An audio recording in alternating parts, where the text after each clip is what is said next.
and the title of this evening's talk. As you know, that much of the time people suggest titles for the talk, and this title has been waiting for quite a while. Actually, just before the Rains Retreat, somebody sent me an email. I think the last talk had already accepted a title for the talk. Somebody gave me an email. I forgot about it because of the whole Rains Retreat, and they repeated the email to me last week. They wanted to have a talk on Buddhism and mental illness.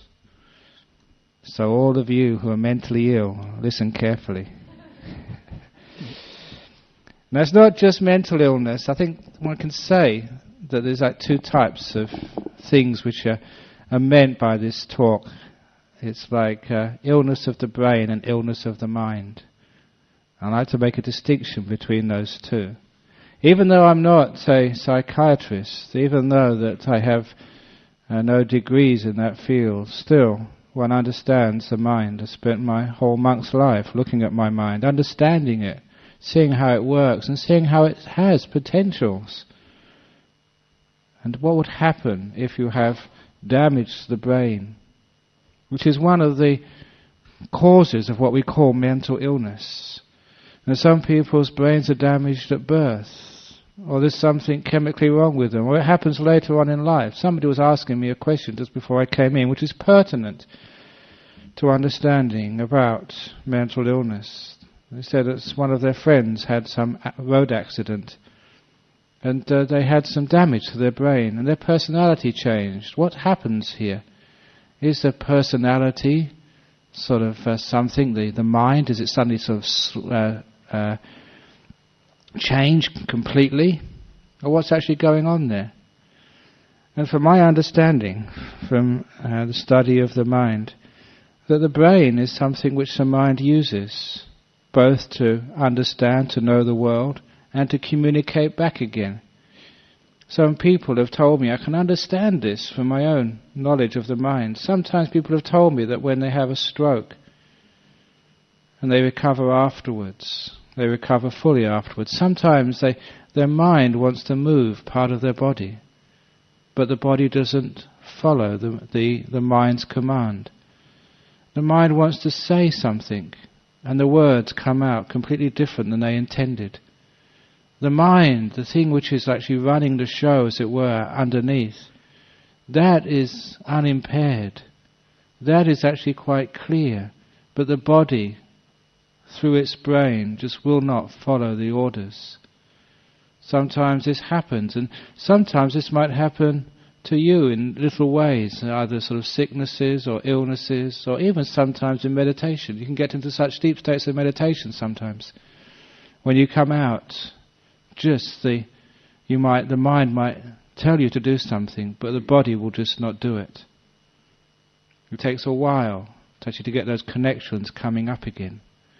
I do recall when I did that 6-month retreat in silence. I never spoke for 6 months in the Serpentine Monastery. Some people were waiting for when I come out to see if Ajahn Brahm had gone mad.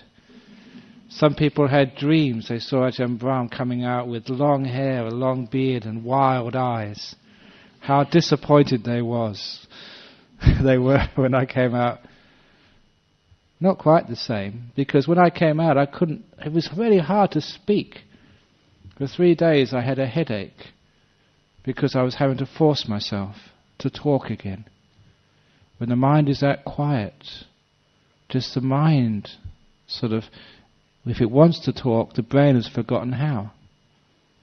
It actually shows me sometimes just how this brain is almost like the instrument of the mind. It's its tool. It's what receives much of the information from the world, what filters it, and what presents it to the mind. And the mind uses the brain to react back into the world. So people with damage to the brain, either at birth or throughout their life, sometimes experiencing that difficulty. Either some of the world is cut off to them because their brain just won't allow that information to come in. They won't be able to feel a part of their body. They won't be able to be here or to see even because of that damage to the brain. But the mind is intact and clear. Another good example of that, of course, is for those of you who know about my teacher Ajahn Chah in Thailand. Either it was because of stress or karma or something or other that he developed this, what's usually called like water on the brain. The brain was secreting lots of liquids and it built up pressure on his brain and unfortunately caused much of that brain to die. So he had almost like a stroke, was paralyzed, and wasn't able to speak. And so there was a person, even my teacher, who had brain damage because of some condition later on in his life. But it was very fascinating to be around someone who trained his mind so much. Most monks realized that when you talked to him, he would actually pay attention. Especially when his Western monks came to say what was going on in the countries outside of Thailand. Or he said what was happening in Australia. You could actually see that his body would change. And he was listening. And the one reason why we found out that Ajahn Chah certainly was in full control of his mind, even though he couldn't control his body, was that occasion, a fascinating occasion, when Ajahn Chah would go into the deep meditation states. This was a person who was brain damaged, but had trained his mind. What would happen? I've told the story before, it's a great story. What would happen was that because he was such a famous monk, the king of Thailand paid for a nurse, a male nurse, to be present 24 hours of the day. Obviously, not the same nurse, it was in rotation, in roster. And there was always 3 or 4 monks who were also doing services for their teacher. And on this one occasion, Ajahn Chah stopped breathing. And the nurse got afraid. The nurse got afraid that Ajahn Chah was going to die. And as I told the story before, the nurse knew Ajahn Chah was going to die, but he didn't want Ajahn Chah to die on his shift. Other people's shifts, okay, but not on my shift. That's problems, especially as a famous monk. So the nurse wanted to try and resuscitate Ajahn Chah, who stopped breathing. The monk said no, he's just going into deep meditation. And they had this little argument. They came to a compromise. The nurse decided to check Ajahn Chah's blood every few minutes to make sure there's enough oxygen in the blood. Because as long as there's enough oxygen in the blood, there's enough oxygen going to the brain, there's no danger to the vital parts of his body. And Ajahn Chah didn't breathe for several hours. And all the time, the oxygen in the blood remained the same. To monks who know about meditation, that means he got into a very deep meditation. Usually what the Buddha said is called the 4th jhana. That was evidence that there was a man, not any old man, who was a great monk, who had brain damage. But his mind was so sharp, so much mindfulness, so much skill, he could still do his jhanas, even in that body which was not working. It shows you what the separation is between this mind and this brain. His brain was damaged, but because he trained his mind was very alert. Of course, the time when your brain really gets damaged is when you die. And that's when the brain really stops. And I told you last week what happens when a person dies. And how, even though the brain is not working, the mind can still see, hear, feel, but in a completely different way. Not even seeing through the eyes, not even hearing through the ears, but seeing in a different way.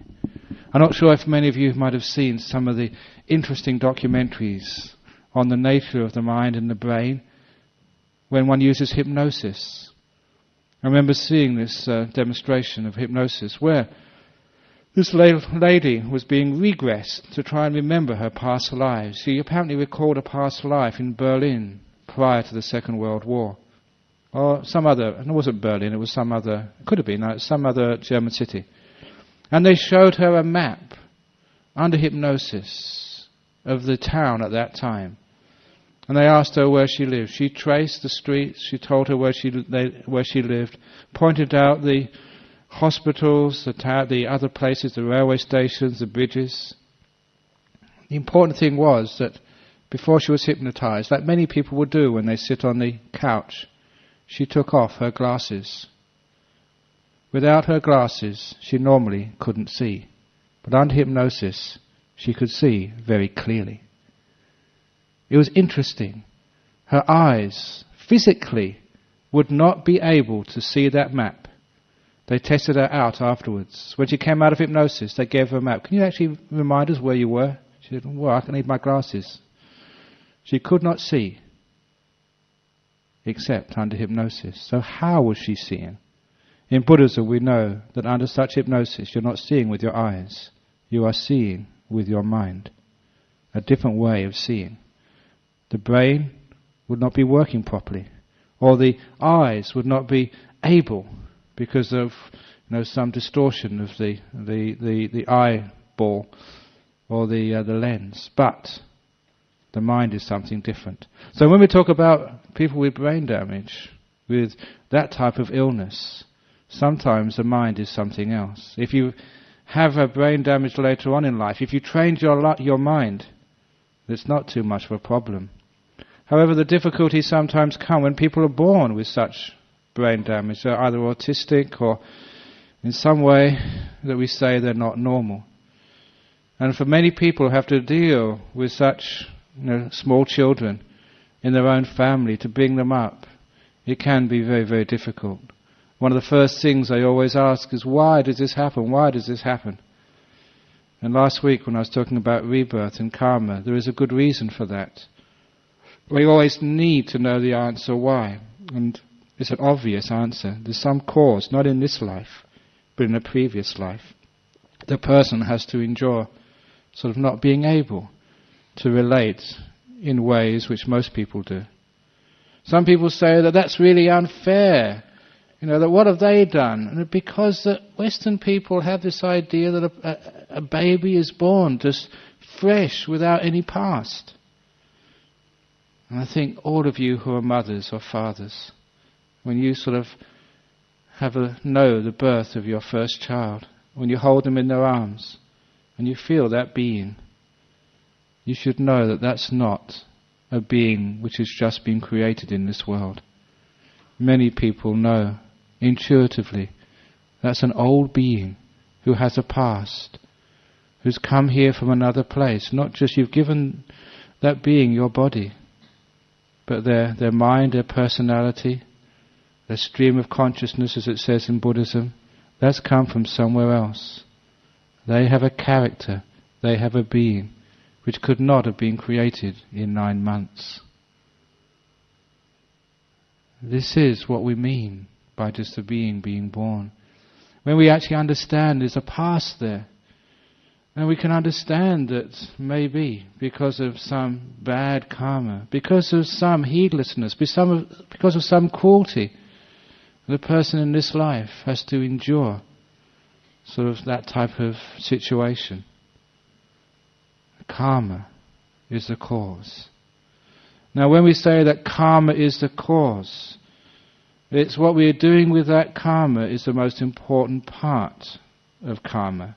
Karma of the past can't be changed, but you can always do something with it, as you always know. So karma is never that fatalistic. Even a person who's been born brain damaged, sometimes it's amazing to see what they can do. I recall when I was a young monk in Thailand, in a small village, there was one of the members of that village, a young girl, who must have been about maybe 4 or 5 years younger than me. She was also born brain damaged. I just wanted to say also, I was just talking about me. I mean, she was born brain damaged. And she couldn't speak, but she could grunt. And it was an amazing thing that because of the village society, because she was accepted into that society, because in a village you have so many aunts and uncles. If they're not aunts and uncles or parents or sisters, they're your friends. So there wasn't just a great big burden on one family to look after her. She was shared amongst the whole village. She had friends. Whenever there was a celebration, a festival, music or boxing in the village, her friends would always take her along as well. even though that she was, in our society, someone who would probably be put in an institution. And because she was associating with her friends for so long, she developed this series of grunts which I could not make out at all, but her friends knew exactly what she meant. It was a new language which she developed, and because of association, everyone understood. And that girl was happy. She had her friends. She had her life. It may not be the same as other people's lives, but I saw her very often. She would often come to the temple. And I remember one occasion which really moved me deeply. I've told this story whenever I give teachings on generosity. Because on this one occasion I was cleaning up the main hall in this monastery in Thailand. And I was sweeping behind a cupboard in which we used to keep our robes when I heard someone creep into the hall. My first thought was because they were creeping in, was it a burglar? Was someone trying to steal something? And I looked around the corner of the cupboard and I saw it was this girl. She too was looking around. She didn't notice me. So I actually hid and watched to see what she was doing. And I saw her go up to the main shrine. First of all, making sure that no one was there. Then she went up to the main shrine and she very quickly put onto the main shrine in front of the big Buddha statue a gift. She'd made out of paper a little lotus flower, which she gave to the Buddha. She bowed very quickly and then ran out because she was afraid someone would see her, catch her and stop her. When I saw that gift, the way she gave it, and knowing how hard it was for her to make that gift, to this day I call that one of the greatest gifts I've ever seen given to the Buddha in that monastery. That was worth much more than a person who put $1,000 check, or 10,000 or 100,000, because it was so hard for her to do. And to see the humility, she was embarrassed, but she was given that opportunity to do her act of good karma. And I went up to look at that little paper lotus. It was what most people would say was very ugly, poorly made, the sort of thing that people would throw out as soon as they saw it. But when I knew where it came from, I told all the other monks that that little lotus stays. And if anyone moves that, they'll see Ajahn Brahm get angry. It was hard, but because it was hard to do good karma, it was huge good karma. This is how a person, even with limited faculties, can still do good in this world, can still be kind. When I was at university, I had a friend who was a Christian. Even though I was a Buddhist, I deliberately cultivated, as I do to this day, friends from other religions, because I don't want myself to become narrow-minded. I live with Buddhists. When I come here, I meet with Buddhists. I hang out with Buddhists, and if I'm not careful, all I think is Buddhism, and I've got a narrow mind in the world. And it's very good to associate with people from other beliefs and other religions, because they check you out. It gives you a balance. You don't become like cultish. So, to this day, I've still cultivated friendships with people of other beliefs, people who even don't like Buddhism. I value their comments. They keep me honest. And at the same time, that because I cultivate such people, that I can actually learn a lot about tolerance. And I forgot what I was going to say now about the it was coming on to some sort of story, but maybe I'm brain damaged this evening. I lost my memory. But anyway, as we can make good karma, as we can do good things, no matter sort of what our brain damage is, we can always do something with what we've got. And this is actually how people can grow. So when we talk about sort of people having sort of difficult... Oh, that's right, this is the story, I remember now. that when I was, because I cultivated friendships, one of my best friends when I was a student was a Christian. And when he said that him and his mates were going to go to a local hospital to do some voluntary work every week with people who were, who were they? They were, I think, people with Down syndrome mostly, and a few other people who'd been put in a hospital because their parents, they just couldn't cope with them. And he was going to go with his mates to do some social work, to help, to give, and to help with the some therapy work. So as soon as he said that, I said, I'll go as well. I couldn't be outdone by the Christians. If they can help others, so can the Buddhists. And that was actually my motivation. It wasn't all that good, but I'm being honest. It was just like, keeping up with the Joneses, so to speak. So I went along. But I found I really enjoyed it. I went there for 2 years, even during, throughout my last 2 years of my university career at Cambridge. And then one of the most moving occasions was the last time I went there. No, it wasn't the last time, the second from last, penultimate visit. I'd been going there for so long, the Christians had dropped out a long time ago, but I kept on going. I mentioned that. You see, the Buddhists, they've got sort of staying power. That's because they left, that's why, because they went somewhere else. But I kept on going every week. And the last time I went there was in the afternoon. And I was so skilled and so used to it, they gave me like 2 groups. Now one for the first part, then we had some tea, then they gave me the other part, all by myself, so the physiotherapist could just actually relax and do some paperwork. Because they trusted me, I knew the kids. And after the second class was finished, they called me in. The reason they give me 2 classes, because when I was doing the first class, the second class were making little gifts for me, little actually cards to thank me for being there for so long. Of all the students, I had lasted the longest.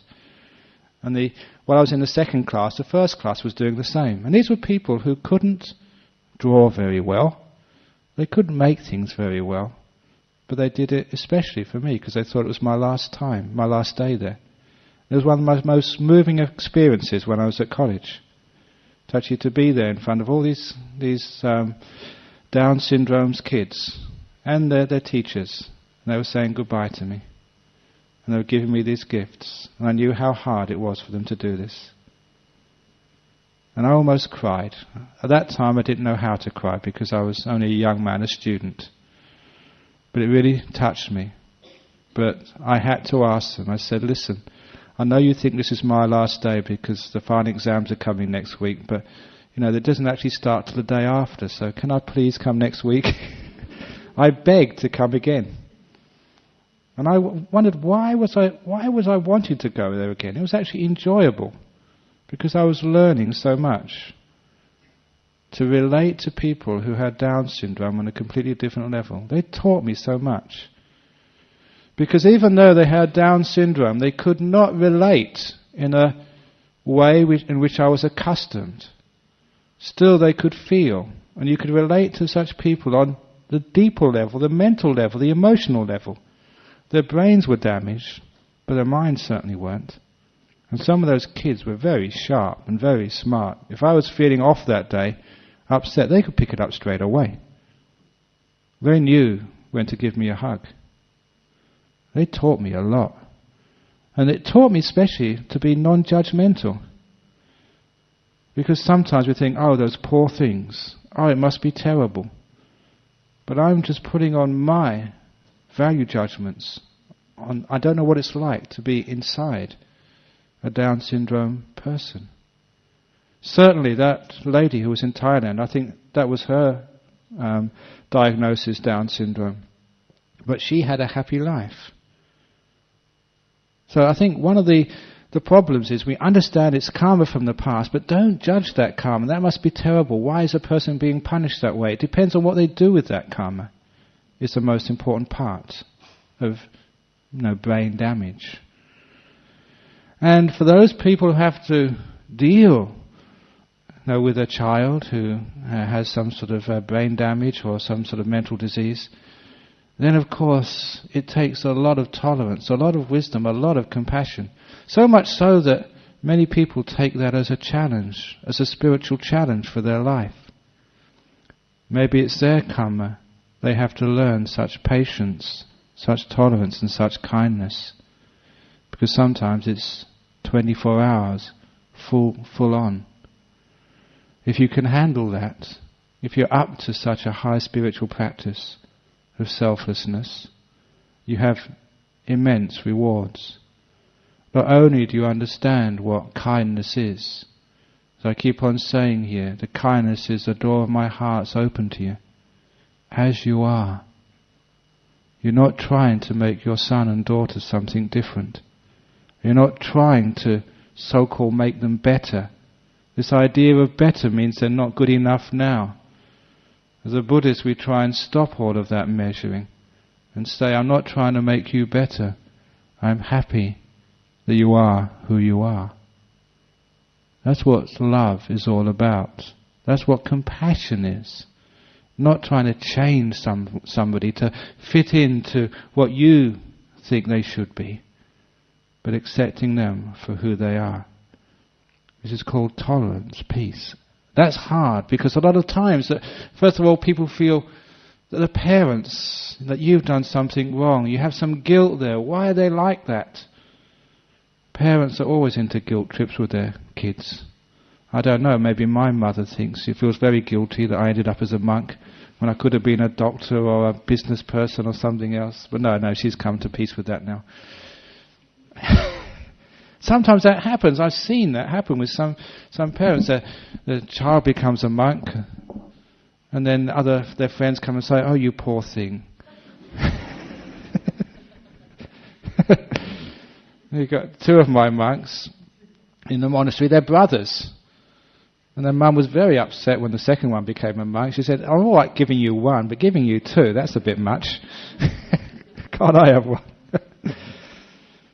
But parents are often into guilt trips. Sometimes their child becomes a homosexual. And they don't tell their friends. Why not? What's wrong? What are you upset about? Isn't love accepting the person for who they are? And can't a parent at least give that type of love to their child?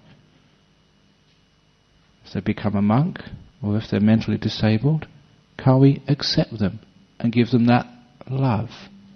The door of my heart's open to you, no matter who you are.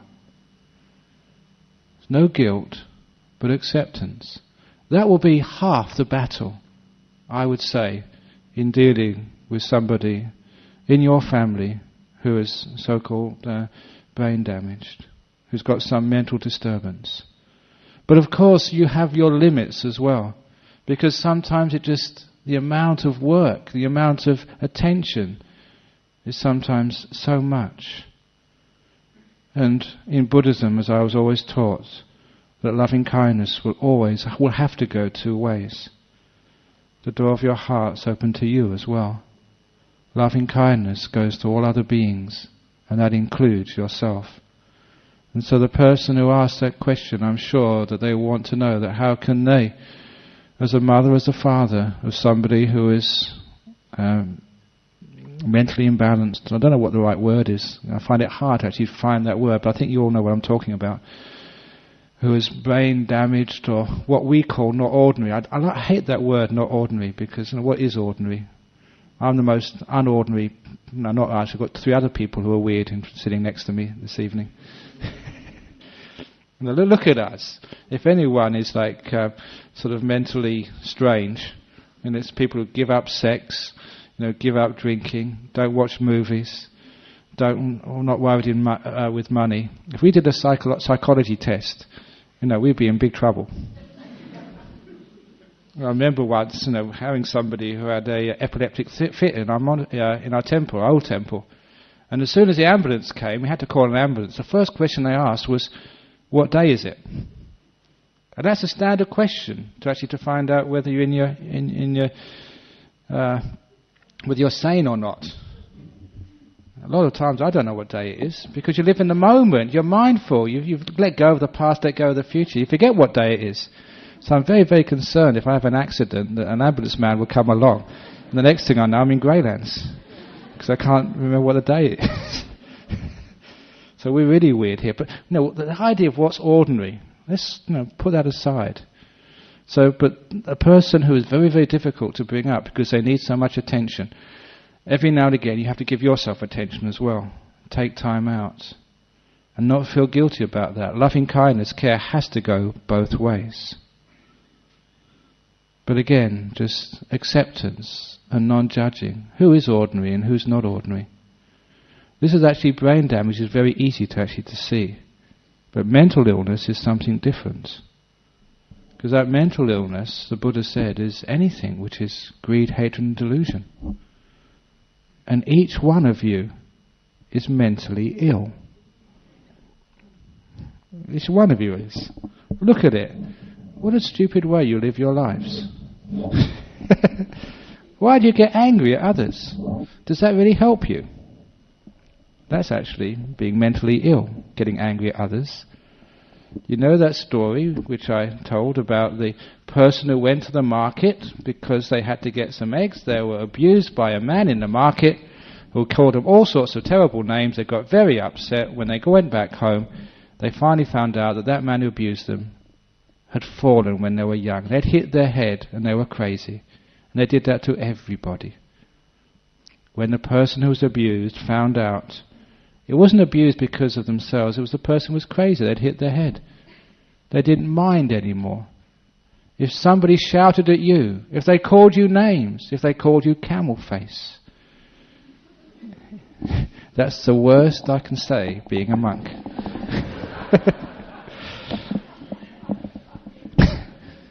Would you get upset and angry? If you knew they were crazy, it wouldn't matter. You wouldn't get angry back. Now, you know the punchline of that story. The Buddha said that anybody who calls you camel face, or even worse, they are insane. They're crazy. Only a crazy person would say something like that. I've seen a camel, and I can see you, and there's a great difference there. But why is it we get upset? Always remember, if someone abuses you, if they get angry at you, if they call you names, that's temporary insanity. If your husband starts to sort of get cranky at you, if your wife starts to shout at you, just remember they probably just hit their head that morning. Or maybe you might have hit their head. But they're temporarily insane. So if they are, you look at them as temporary insanity, they can call you whatever name they like. And you don't move, you don't get upset. That's why the Buddha said, anger is insanity. You don't get your way. It never really fulfills the objective. You can get far more out of the person you live with, out of the people who work for you, if you don't get angry. There's other psychological ways to get what you want. I know those ways. I've been cultivating them all the time to get what I want out of my monks. Get what I want out of you lot as well. You know, this is a story of actually psychology and how to have control over your partner.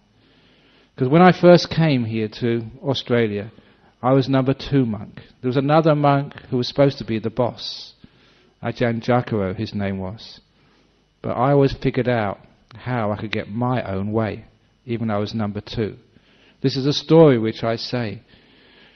I wanted to build a hut up on the hill. So I went up to him and said, you know, it'd be a good idea if we built a hut up on the hill over there. And he would say, don't be ridiculous. He always used to say that, don't be ridiculous.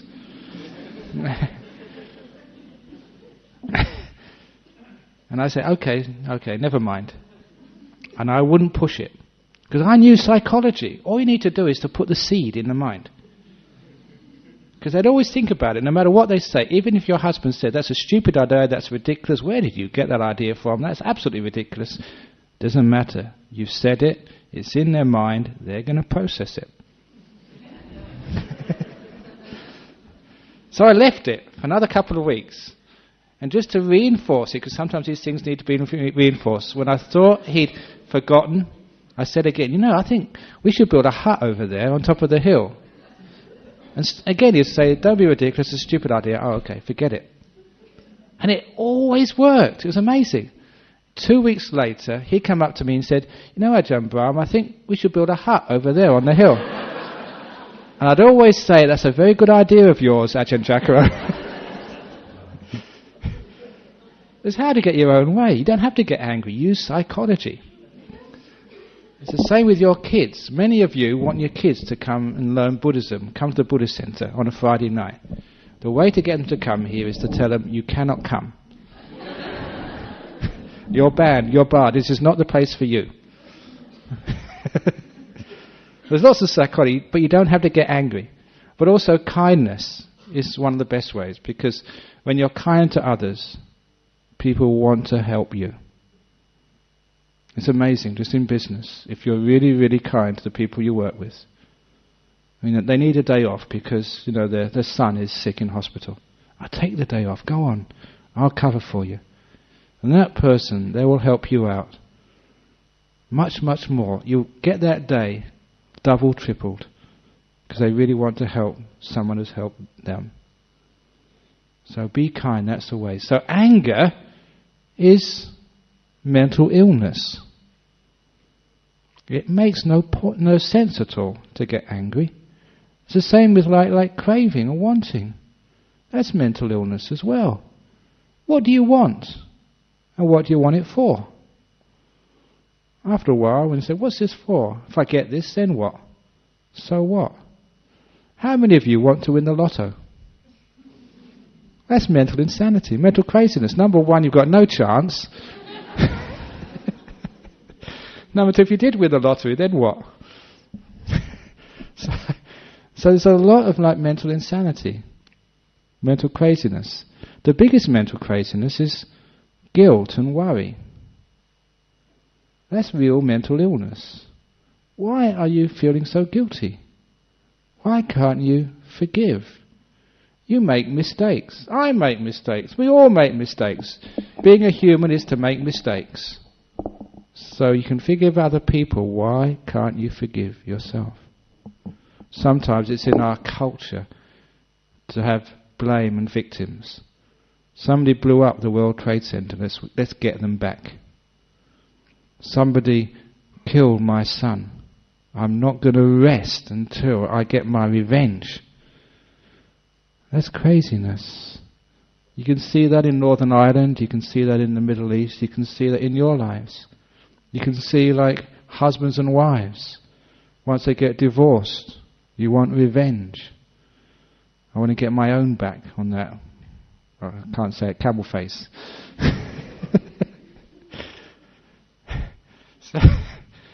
So why do we do that? Does that help anybody? Obviously the answer is no, it doesn't help anybody at all. It's insanity, it's mental illness. That's why that in Buddhism we have a standard of what mental sanity is and what mental illness is. And how we deal with mental illness is actually realize that this is causing us suffering, it's causing us pain. Why are we doing this? And we find a way of letting it go, of transcending guilt, transcending worry. Imagine what it's like when you're not a person who worries, when you're not a person who feels guilty, when you don't carry the past, nor do you anticipate the future so much. How much more free you are. That mental freedom is called mental sanity. When a person doesn't look after their mind, when they allow ideas of guilt, depression is very much caught up with guilt, with negativity towards the past. When they develop fear and worry about the future, fear is about the future. When they develop that and they don't allow, they allow it to actually to build up, that can drive you crazy. That's not like illness caused by brain damage. That's illness caused by mind damage. And you are responsible for that. You had a choice to actually to train your mind, to develop it, and you've let it go.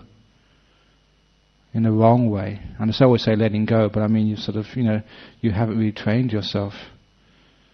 And you can see that mental illness, what it does to people. Sometimes people feel so guilty about something they've done.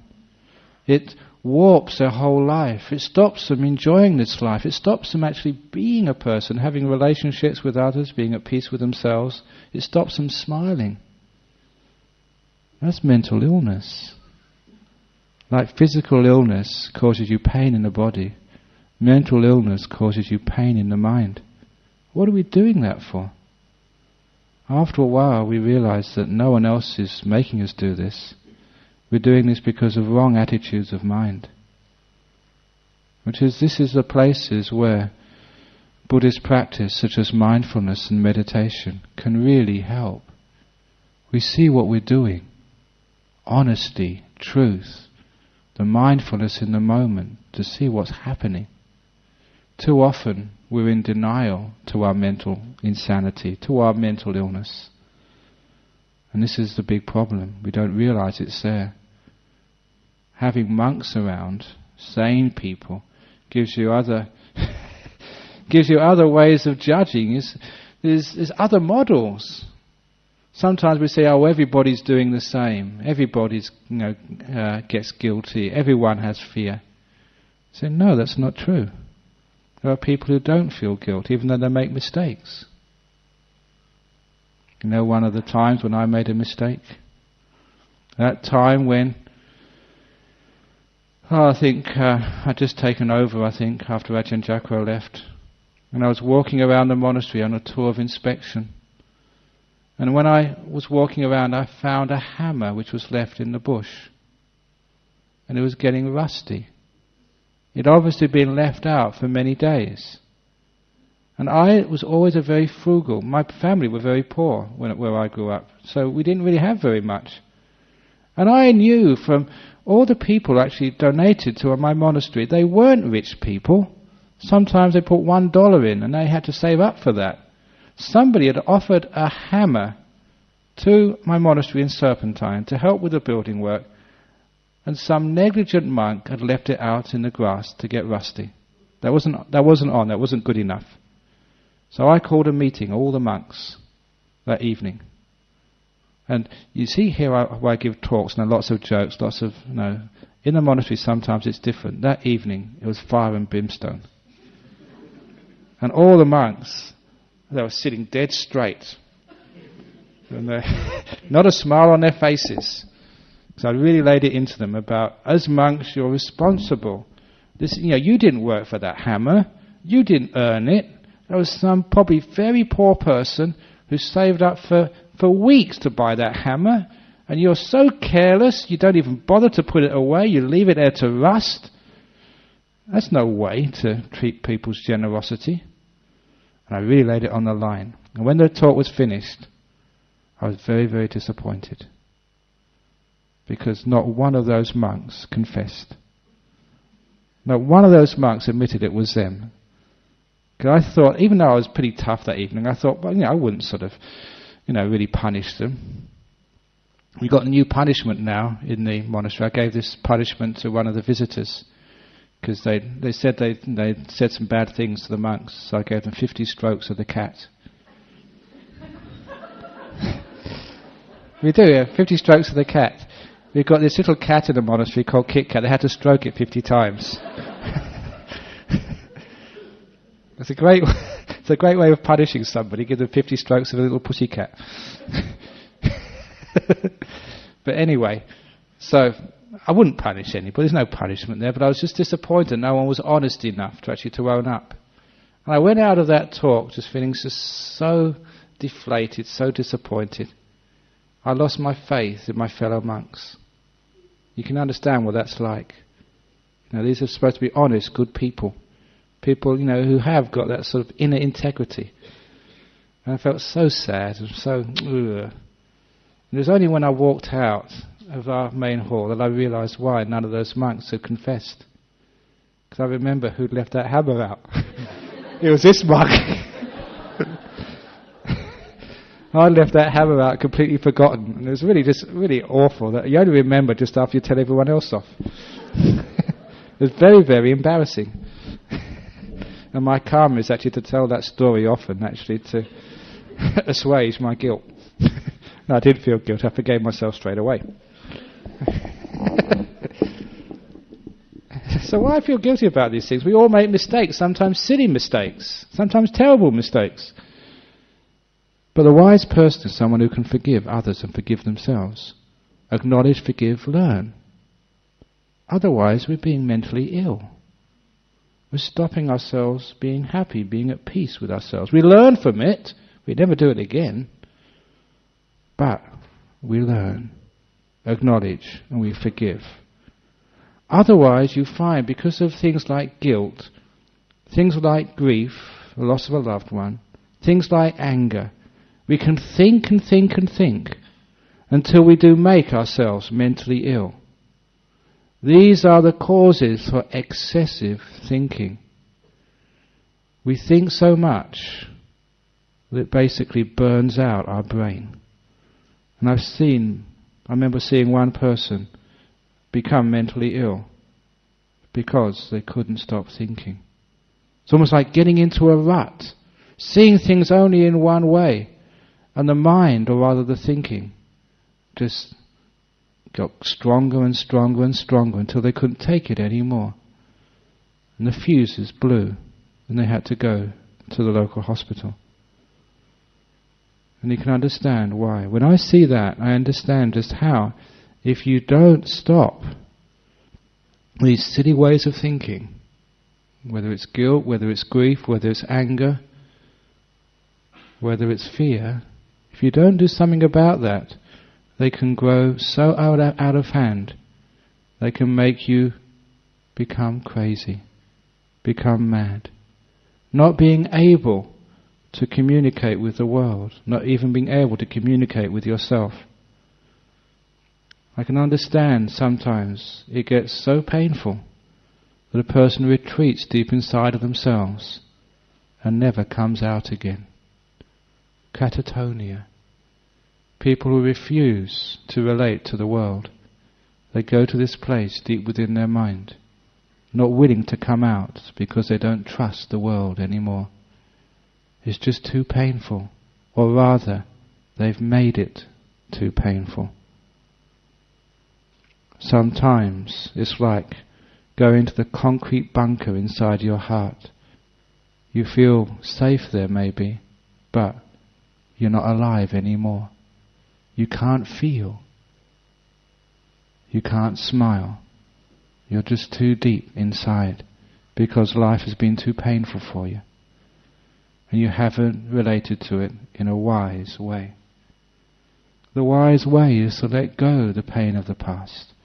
Don't carry it around. Don't keep thinking of it, because every time you think about it, you're amplifying it. You're building it up stronger and stronger until something which was a small thing becomes huge. You know the way that someone, there's the old saying, someone calls you camel face. Why do they call me camel face? They got no right to call me camel face. I'm not camel face. You're thinking about it every time. And every time you think about it, you call yourself camel face one more time.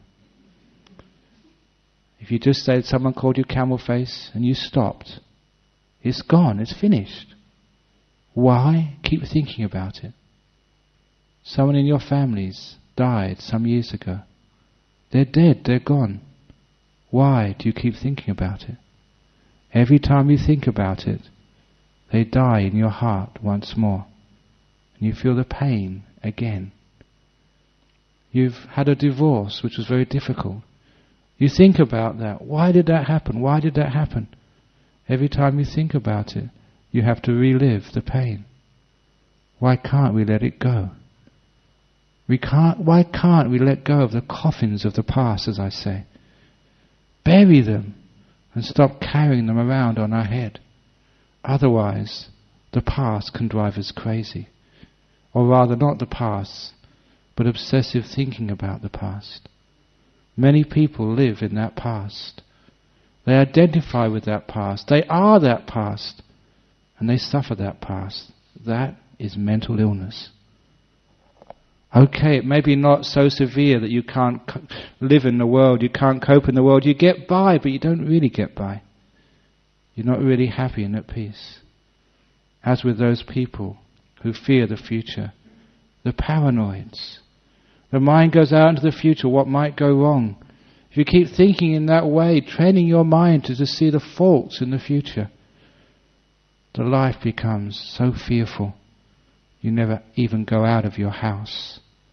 You're too afraid of what might happen. Later on this evening, I'm going in an aeroplane over to Singapore. I just read in the newspapers about all these bombs which people can actually assemble outside, and then they go into the toilets and put them all together and blow up the plane. Oh, isn't that scary? Not for me, who cares?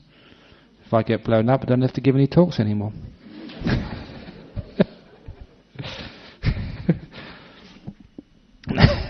Got to die some way. That's one of the best ways of dying, being blown up in an aircraft. You know why? 3 reasons why being blown up in an aircraft is one of the best ways of dying. Number 1, instantaneously, you don't feel anything.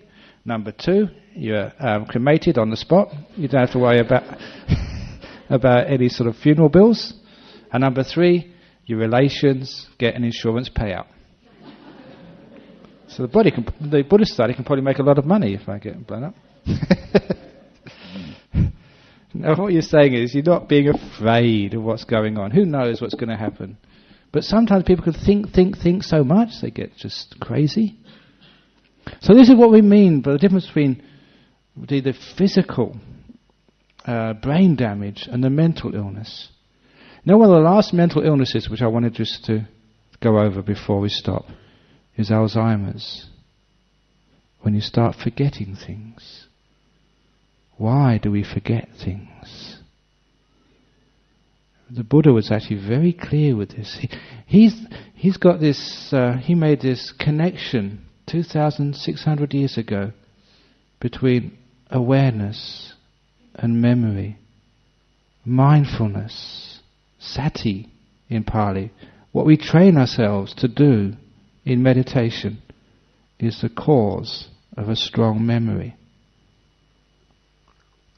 And this is one of the ways that you can avoid Alzheimer's.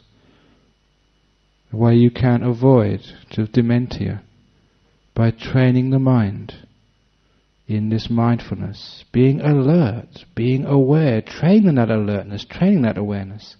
And what is that alertness, that awareness? That's being in the present moment, being silent, listening with everything you've got, instead of always having a conversation about the world.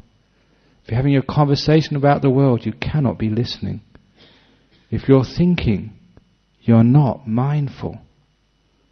You have to be alert, fully alert, giving it everything you've got. In my meditation talks I say that the more energy you give into reacting to the world, in thinking, in doing, in complaining, in guilt, in fear, the more energy goes in there, the less energy is going in to knowing, being mindful, being alert.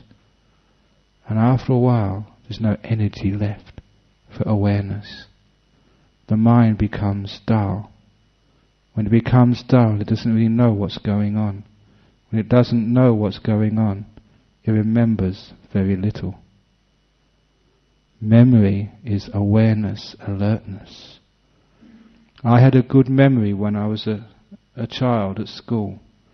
When it came to exam times, I could remember the questions and also the time when the teacher taught us that lesson. Because every time that teacher was talking, I was paying full attention. I was alert. And that's why I could remember. Even at college, at university, I paid full attention. That's why I remembered. Even listening to teachers like Ajahn Brahm. Pay full attention. Make your mind so peaceful. You don't talk back, but you listen with everything you've got. That's called mindfulness, alertness. You remember things that way. Because of awareness, alertness. you maintain your memory. So if you want to be sharp in your old age, and many of you are very close already, if you want to be alert in your old age, practice that mindfulness. Because it's training the mind, making the mind strong, exercising the mind. You know that if you want to have a fit body, you have to exercise the body. If you want to stop physical illness, you exercise and eat well. If you want to stop mental illness, illness such as fear, guilt, grief, anxiety, you have to eat good food, good mental food. And where is the best mental restaurant in Perth? Dhammaloka Centre on a Friday night. Here you eat health food for the mind. Dhamma it's called. And if you want to exercise the mind, meditation. That's why meditation is just so powerful for most mental illnesses. Brain damage, you can't do much about it. But at least you can have the strong mind to deal with those problems, with peace, with happiness. But for your own mental illnesses, if you don't practice meditation, if you don't train the mind, then it's like not exercising the body. If you only eat junk food for the mind, like watching movies or the TV, looking at the bill, then, I know what you get up to. Then you'll be in trouble in your old age. You start forgetting things. You see what happens when a person watches a box. After a while you end up like that, you know. So be careful. If you want to be mentally fit, mentally agile, this is what you should do. So the time is up. I remember what time I'm supposed to finish. So I haven't got Alzheimer's. It's interesting, I've never actually seen a monk with Alzheimer's, even very old monks. Some of those old monks are just so sharp. 70, 80, they remember everything. 90. There was this 102, that Cambodian monk, he was 102, 103, still travelling around the world on the airlines. Fit, could remember everything. Why? Because mindfulness. So if you want to be mentally strong, you want to be mentally alert, if you want to stop mental illness, not other people's, but yours, then you know where to come. Okay, so thank you this evening for listening to the talk on mental illness and Buddhist response to mental illness.